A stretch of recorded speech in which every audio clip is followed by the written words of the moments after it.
Hello বন্ধুরা, আমি আবারও ফিরে এলাম আমার চ্যানেলে। তো আপনাদের দেখাইতেছি এই যে আলু চাষ করছে কত সুন্দরভাবে।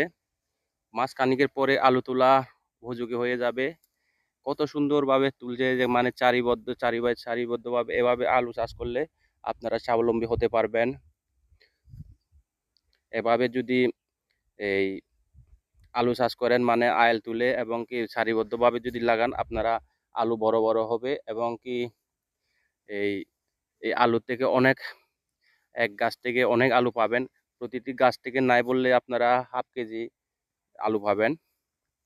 এরকম করে যদি আপনারা সারিবদ্ধভাবে যদি আলু রোপণ করেন আপনারা অনেকেই অল্প জমিতে এবং অল্প পুঁজিতে আপনারা অনেক লাভবান হবেন।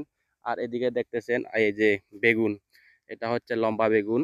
দেখেন বন্ধুরা, কত সুন্দর বেগুন গাছ, এই যে কত সুন্দর লম্বা বেগুন, এই যে দেখেন বন্ধুরা।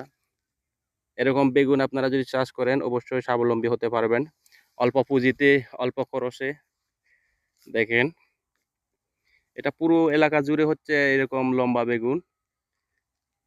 প্রায় এখানে আমি মানে ওনার সাথে কথা বলছিলাম, এখান থেকে প্রায় 2-2.5 লক্ষ টাকা বেগুন বিক্রি করা হয়েছে। এখানে মোটামুটি যত বেগুনের ক্ষেতটা প্রায় আপনারা 3 একরের মতো হবে। 3 একর এই যে এই জমিটা, এই যে বেগুন। তো বন্ধুরা, আপনারা যদি স্বাবলম্বী হতে চান এরকম মানে চাষ করবেন। এই যে এই ভাইদের হচ্ছে মানে আলু চাষ করছে, আর এদিকে হচ্ছে বেগুন চাষ। খুব সুন্দর সারিবদ্ধভাবে আলু চাষ করতেছে।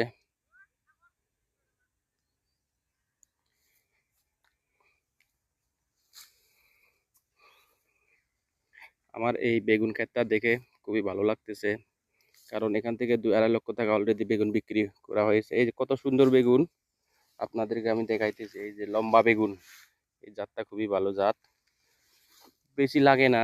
এগুলো 3-4টা, এই 7-8টা হলে 1 কেজি হয়ে যায়। এই যে দেখেন বন্ধুরা, বেগুনগুলো দেখেন কত সুন্দর হয়ে ধরছে। আপনারা পাতার জন্য আবার দেখতে পাচ্তেছেন না, যদি পাতা যদি না থাকতো আপনারা স্পষ্ট বেগুনগুলো দেখতে পারতেন। এইদিকে আলু চাষ করছে, কত সুন্দর আয়েল দিয়ে বেগুন চাষ আলু চাষ করছে।